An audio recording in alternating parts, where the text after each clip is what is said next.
Hey everybody, tonight on Shelter Life, we're going to be talking about a really special group of volunteers that works with some of the most precious, scared, and timid dogs that we have in the shelter.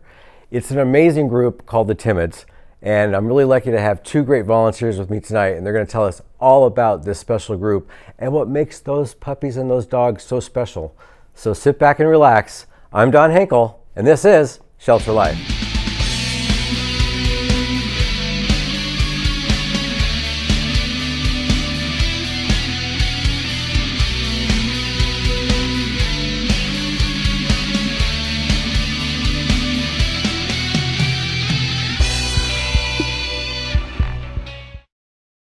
Hey everybody, so tonight it's all about the Timids, and joining me are two phenomenal volunteers from Front Street, and that's Stacey Harty and Jim Houpt. Thank you guys, Don. welcome to the show. Thank you. Thank you. We have not talked about this team before, so tonight's episode is all about you guys and explaining to everybody out there exactly what the Timids team does, because we all know that there's certain animals that come into a shelter that never adjust. And you guys take it upon yourselves to really take these more timid and shy, scared, frankly, right? And really help bring them out of the shell. So tonight, it's all about what you all do to help save more lives, which ultimately is the goal. Absolutely. We feel like we've hit the big time here. Yeah. Don, we're on Shelter Life. So, you know, a lot of people talk about it. You probably don't get the press you guys deserve, and that's half the reason why we wanted to bring you on, because you make a really big difference. You know, one of the things that we have always talked about on Shelter Life with Front Street is, you know, the great social media campaigns are out there for Front Street, and there's these big events and, you know, beer bus and positive party and all these great things that are happening. But it's the things that happen behind the scenes that the general public doesn't know or see are what really makes that shelter thrive and those wheels turn. So I just want to hear from both of you. Sit back, relax, we're going to talk about it, because how did the Timids team even come to be? Stacey, you probably know better how it came to be than I did, since you have a little bit more tenure than I do. A little bit. I'm not exactly sure who started it at the shelter, but it was a couple volunteers, and I believe Jean Brennan, one of the staff, was involved, and they just started a small group working with, you know, the smaller timid dogs, and it just sort of flourished. And I got involved when I was mentoring for the dog handling, and my mentor was like, hey, come to Timids and then we'll do the dog handling stuff that you need to learn. And I've been doing it for about almost 4 years now. Quite a while, actually. Yeah. So I've been doing it for close to 3.5 years. Yeah. And it's something that you said just before we went on the air is exactly right.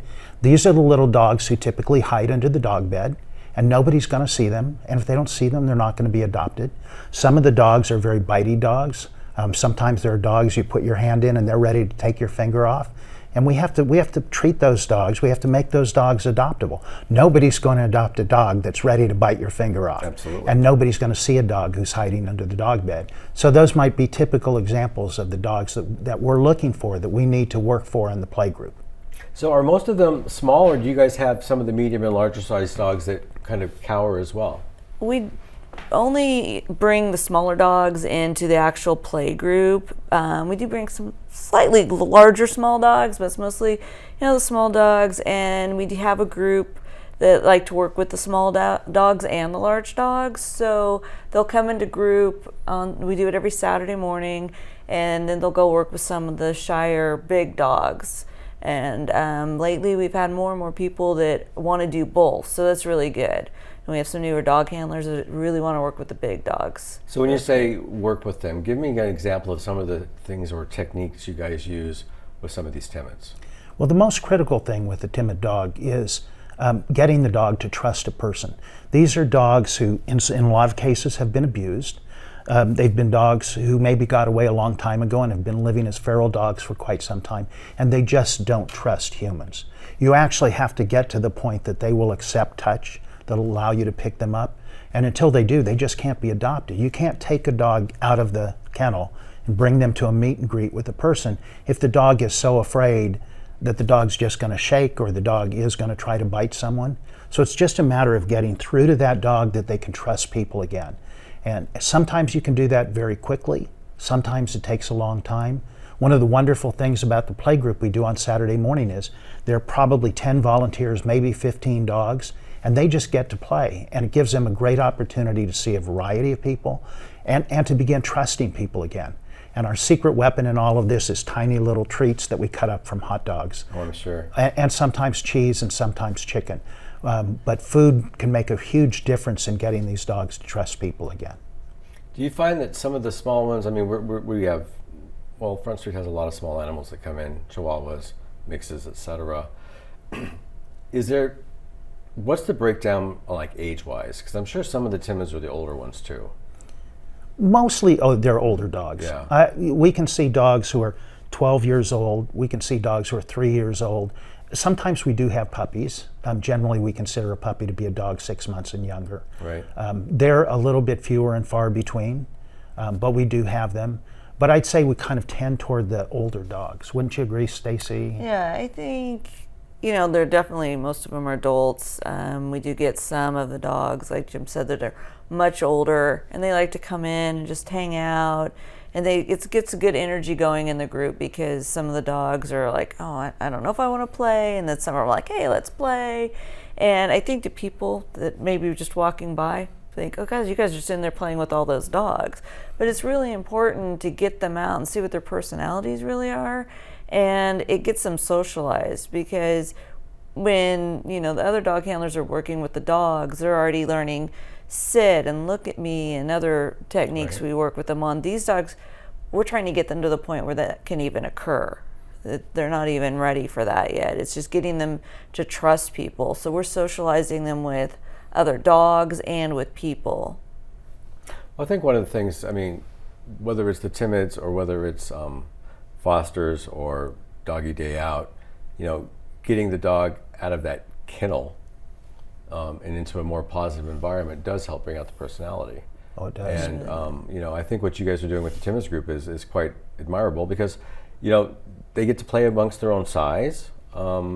It's probably not as loud as inside those kennels. When it's barking and barking aloud, and I'd be scared, right? I mean, the older dogs that come in, do you think they're more timid because maybe they've been an only dog in a household for a very long time, and now all of a sudden, for whatever reasons, their owners are gone, and so here they are in this scary place? And I would think, from an older dog standpoint, that would be really hard on them. Well, I've always said to people, think of what it must be like for this poor dog, being in a home where it jumped up on the furniture, maybe it slept on the bed at night, or it had its own nice bed. It was relatively quiet, and suddenly that dog finds itself in a shelter kennel with a concrete floor. There is a dog bed in there with blankets on it, but a concrete floor, a chain link fence and gate, constant noise. So many of our dogs are probably sleep deprived, especially the little dogs. Many of them, you can hold the dog and they hear a big dog bark, and you can feel them flinch. Right. It scares them so much. And so a lot of those dogs probably are sleep deprived, and that probably adds to the difficulty that they're having. So adjusting to that change is something that's very difficult for those dogs. And that's one of the things that we can help them overcome. So when you said that some of them become more relaxed quicker than others, the ones that aren't quite as relaxed, how long does that take to get them to come out of their shell? A couple of weeks? Well, I mean, it can be a minute. There are times it takes no time at all. There are other times it takes days. We don't usually have weeks. I mean, right. We're going to have to get a dog into a foster home. And if a dog has really deteriorated to the point that they're a risk to the public, sadly, they're probably going to need to be put down. But that's an extremely rare situation for the little dogs. But it can happen. I have to tell you a story. We had a dog that was hiding under the dog bowl for days. And the dog would not come out for anything. You couldn't get the dog to come out for treats. You couldn't get the dog to come out. And I was going to take a towel and I was going to grab the dog and take it out so we could get it to the Timid playgroup. And for whatever reason, I thought, gee, I wonder if the dog would like a plushy toy. So I got the towel and I put it down on the floor. I put the plushy toy in the middle of it. The dog came right out to the plushy toy. Wow. Just like that. Had we known that days before, as the dog was hiding under the dog bowl, we would have had the dog out. So sometimes it can happen almost instantaneously if you can find what reaches the dog. Well, you guys brought some video. of the Timids group. So we're going to roll that. And as we're watching it, go ahead and just kind of narrate what's exactly happening. And they're not super long, but give people an idea as to what you guys actually do with the Timids group. So if we can go ahead and roll that video, that'd be great.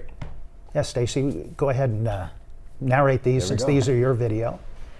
Well, this is one of our volunteers. This is last week. She's working with one of our dogs that I think came in just during the week that week, and she's just trying to get him to trust her. And here's some more of our volunteers doing the same.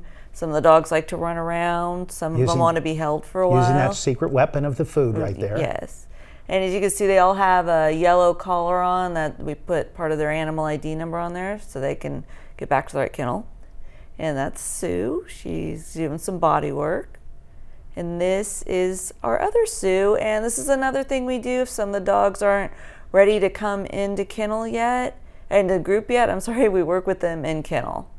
This particular dog was a little bit too big to come into play group. She was about 22 pounds. She had been a really difficult dog, but the next day she was adopted. Really? Yeah, just work on Saturday and a little bit of follow-up work. She was adopted the next day. So a lot of what I saw goes back to kind of what we do as dog handlers, the body work. And all that, going into the kennel first to let them get accustomed to you. So you basically take those techniques, but I don't know, make them even better for the Timids, it sounds like. Yeah. One thing we try to be careful with, like Jim said, is some of the dogs don't want to be touched. So, we take it really slow with some of them. And some of them, it's really fun because they seem so scared in the kennel, and you get them into the play group and they're like, oh, I'm fine, and running around. And that's really helpful to the staff because then we can tell them, hey, this dog just, needs a little time. And then when they're doing adoption counseling, it really helps them. Somebody will say, oh, that dog looks scared. They're like, oh, no, they'll be fine when they're out of the kennel. And then the people meet them, and it's really rewarding when you find after a very short amount of time they've been adopted. I mean, the plush toy story was perfect. Because it was probably something that dog knew. Yeah. He knew a plush toy from the past, and he felt comfortable or safe, probably. And it was just a guess. Yeah. And we use different techniques with different dogs. Sometimes the dogs just play. And we usually have a few social dogs in there too, so the timid dogs can emulate them. Sometimes we have dogs who are so timid that we don't even put them down to play. We'll just hand them off from person to person to hold through almost the entire time, just so that they'll get used to being held. They'll get used to feeling a warm human body again.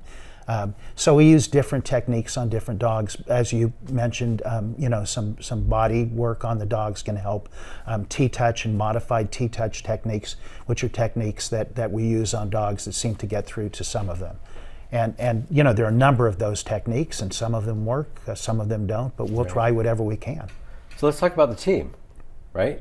Because it's not just you two, right? That's true. So talk about the team, how you get the volunteers to sign up for it, and maybe some of the things you guys have learned by working with this team, because obviously everybody has different philosophies or different things they bring to the table, and I'm sure there's lots of information or tricks of the trade you might want to share. So let's talk about team. Team Timids. I think we have probably on average at least 10 people in group every week, and we do a post in our Facebook groups, and we also invite the fosters to come if they have a timid dog or just a dog they want to get out and bring into group. And that's great. People sign up, and we have a lot of people, like I said, that come almost every week. People have vacation and stuff, but there's some people that they can only come once in a while, but they still come, and it's good to get a new perspective on things from them. So it's just been really great in the time I've been doing it to see it sort of flourish into sort of just everybody wants to work together, and everybody's got ideas, and more people to observe how the dogs are doing and stuff. Is there any staff member from Front Street that kind of supervises this, or is this is the homegrown volunteer This thing? is one of the things that's amazing about Front Street. The volunteers entirely run this program. The animal care technicians will sometimes come in and just watch what we do, right. But this is entirely volunteer run. And it's a fabulous program. It's one of the great things about Front Street, that it lets people do this and it trusts people to do this. And in addition to the team, we allow visitors. If there's somebody who's interested in a particularly timid dog and may want to adopt that dog, we can invite them to Timid Team to come and watch that dog.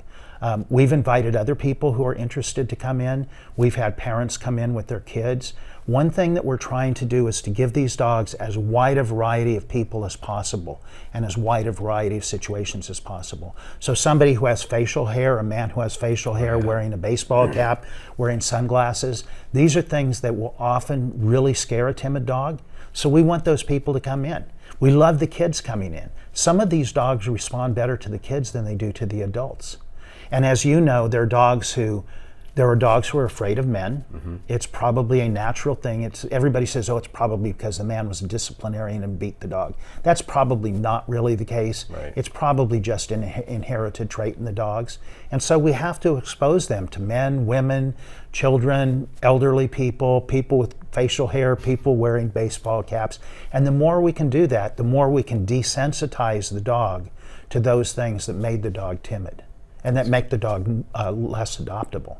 So, for the time you guys have been working on the Timids, have you seen a pretty decent success rate with those animals being adopted out? By being able to work with them and bringing out that personality and letting them shine a little bit? Absolutely. We're probably close to 100% success rate. Wow. I can think of very few dogs that we've worked with that weren't ultimately able to make it out of the shelter as an adoption. Now, are you guys able to take some of the Timids to the offsites too, or is that still a little bit too scary for them? I don't think we'll pull them if they're really timid. You do a lot of offsites. Yeah, we had one of the older dogs, and he was in group a couple months ago, and it was probably a few months ago, but I took him to our adoption center at Petco, Right. and he got adopted that day. So yeah, we do take someone to the offsites. That into itself, the Petco Yeah. Center is a gem. Yes. So, and yeah, if we have a dog that, we want to take that's not super timid, but, has been in group and they want to, we want to get it out more, Anna, who runs the offsites, will suggest dogs to her and she'll say, oh, okay, because she's always looking for small dogs to take along with the big dogs. So they do get to go. Certainly we're not going to take a dog who's a bite risk. Right. But No. we are very successful at taking dogs who come in as bite risks. And there was one in particular not too long ago, and the animal care technician said, would you take a look at this dog in the isolation building? And I went in, this dog was really scary. This dog was snapping. You got your fingers close to this dog and it was snapping, and it was doing it with everybody. So they were going to take the dog in to vaccinate the dog, and I asked them and we were going to put it in the general population. And I asked if I could take the dog. I took the dog in a towel. I carried the dog around. We put it in a kennel with normal dogs. Dog never tried to bite anybody again. I mean, sometimes it can be as simple as that. Right. I like carrying the dogs around the shelter. This is separate from what we do in playgroup.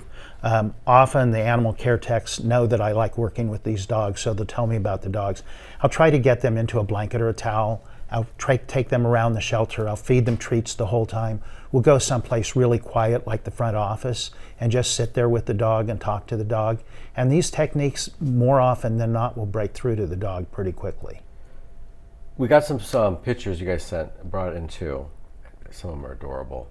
And we just want everybody to see some of what these timid dogs look like, because you can actually see in some of these photos their personalities coming out, which is really, really cute. So let's have a look at it, and you guys obviously can comment on them as well when you see them.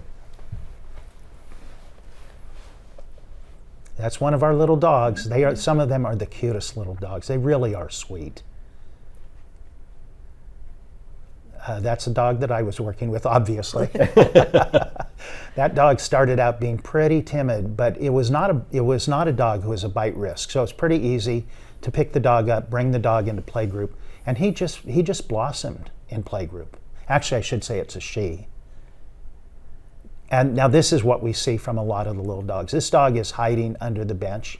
The dog is afraid to come out. But we have this is not actually a shelter volunteer here. This is actually one of our visitors who came in and lay down next to the dog and just petted the dog. And ultimately the dog came out from under the bench. Wow. they're just the sweetest little guys and girls. We just love working with them. And, just giving them love, just helping them to see that we're not the threat that they think we are, makes such a difference and can make such a difference so quickly. And that's a better shot of a portion of the group. As Stacey said, we usually have around 10 people a week. And we don't really tell people what to do. Most of the people who are in the group have been certified as dog handlers by taking our dog handler classes. And in fact, there are certain things that we want only people who are dog handlers to do. But aren't those the cutest little dogs you've ever seen? Oh. And most of them love being held. It really makes a difference. It does. They're so cute, and some of them you could tell they were older dogs. Yeah. And I don't know, it always gets me right there when I see the gray, right? Yeah. And you just think those eyes have so many stories to Yes. tell, right? And I think I commend you guys for what you're doing, because you're taking that added extra effort, and I'm glad you brought up that it was totally founded and run by volunteers, because it's the volunteers of Front Street that make that machine work so well. And they've got a great staff and a great leader, and Gina is phenomenal in what they do, but she's the first one to admit the doors wouldn't open every morning if it wasn't for the volunteer team of Front Street. So yeah, Front Street is very dependent on volunteers. There's no doubt about that. Very much so. So if people are watching, fans of the show or fans of Front Street, and they're moved by this, obviously, in order to help you guys, would they need to be a volunteer at Front Street? Or, as you were saying, that one person was just a guest? Right. Would these people be able to help you with the Timids group? Is that something that's possible? Or ideally, they should probably go through orientation and be a volunteer? We're happy to have people come in and watch us. We limit what they do. So if you're coming in as a volunteer, you're going to sign a one-day volunteer agreement with the shelter. We're going to ask you not to pick up dogs, because you're not yet ready to see whether or not that. One of the things that you learn as a dog handler, as you know, Don, is you learn the language of dogs. Yep. You learn to see that the dog is threatened by you, and that dog could be a bite risk. Well, I. So one of several things.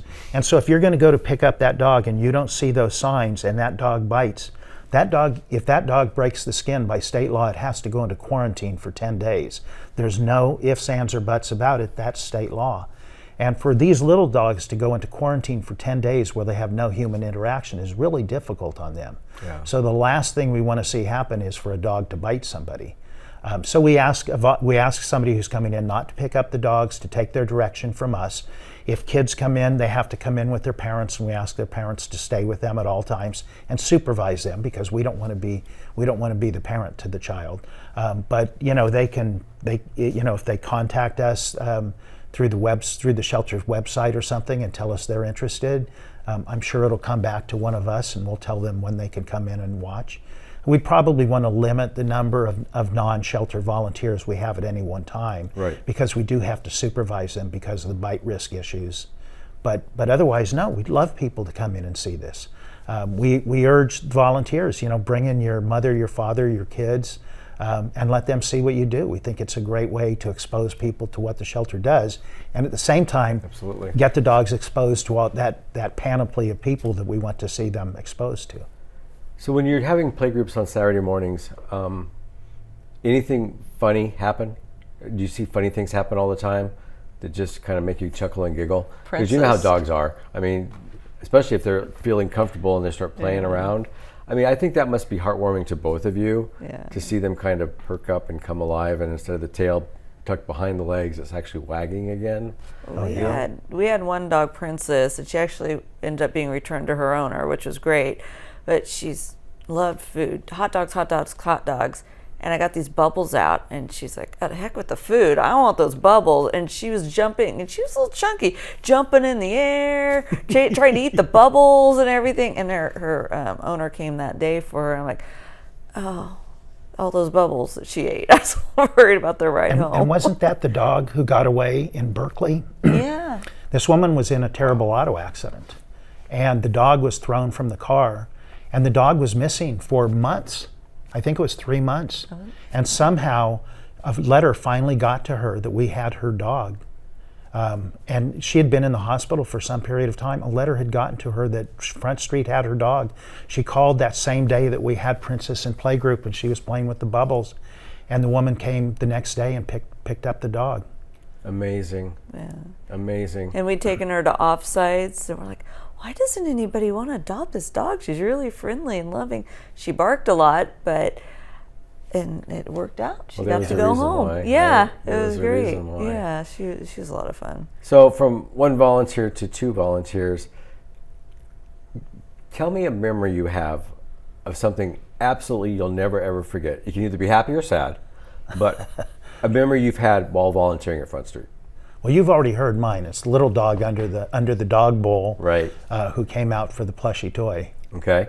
Stacey? I think mine is probably that I ended up with two of my dogs from working in the Timids group, because we also take dogs out of VetSac, which for people who don't know is near the medical building, and the staff says, can you take this dog and this dog out? And I fostered them and kept them. Foster fails are Yes. nothing to be ashamed of. So, and I found both of them through the Timids team. So I think that's something. I think it's important that people understand that as a volunteer, this is the love you're giving back to these animals. Yeah. There's no monetary moment. There's no monetary gain. It's you guys giving love back to the animals, and those animals obviously are returning that love to you as you see them progress.